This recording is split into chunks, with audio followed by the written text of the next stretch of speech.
Ronaldoning boykot sababi va uning kelajagi haqida ma'lumot berildi. Fabrizio Romano Ronaldoning boykot sababi va uning kelajagi haqida ma'lumot berdi. Taniqli insider o'zining YouTube kanalida Cristiano Ronaldoning Al-Nassr uchrashuvlarini boykot qilayotgani va uning kelajagi bilan bog'liq vaziyat yuzasidan batafsil izoh berdi. Romanoning ta'kidlashicha, muammo Cristiano Ronaldo va Al-Nassr klubi o'rtasidagi munosabatlar bilan bog'liq emas. Insiderga ko'ra, portugaliyalik futbolchining jamoa bosh murabbiyi, jamoadoshlari, muxlislar hamda klub rahbariyati bilan munosabatlari juda yaxshi. Ronaldo klubdagi muhitdan, murabbiylar shtabidan va rahbariyatning ishidan mamnun. Klub ichida hech qanday muammo yo'q, deydi Romano. Biroq muammo Saudiya Pro Ligasidagi bir nechta klublarni nazorat qiluvchi fond faoliyati bilan bog'liq ekani qayd etildi. Ronaldo aynan ushbu fondning investitsiyalar, byudjetlar va umumiy strategiya borasidagi qarorlaridan norozi. Gap klub rahbariyati, murabbiylar shtabi, jamoadoshlar yoki menejer haqida emas.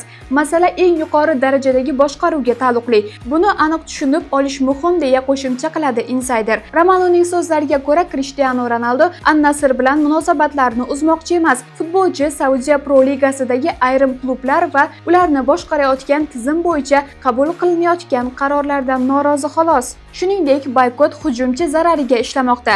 Ronaldo Saudiyada to'p-urarlar poygasida 3-o'ringa tushib ketdi. Cristiano Ronaldo o'yinlarni boykot qilayotgan bir vaqtda uning to'p-urarlar poygasidagi raqobatchilari gol urishda davom etmoqda.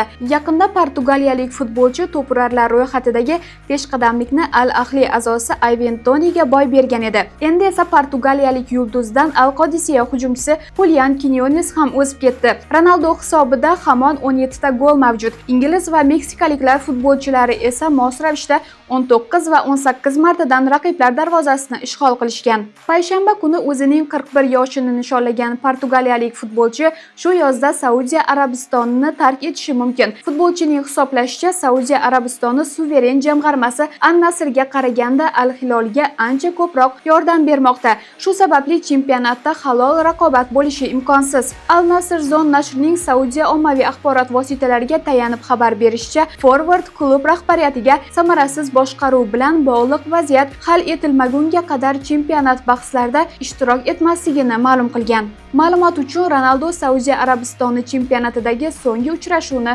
o'tkazib yubordi. Mishmishlarga ko'ra, portugaliyalik hujumchi navbatdagi uchrashuvda ham maydonga tushmasligi mumkin. Ronaldoning boykot haqida sizning fikrlaringiz qanday? Izohlarda yozib qoldiring. Bizga obuna bo'lishni unutmang. Qisqa tahlilda muhokama qiladigan mavzularimiz hali oldinda.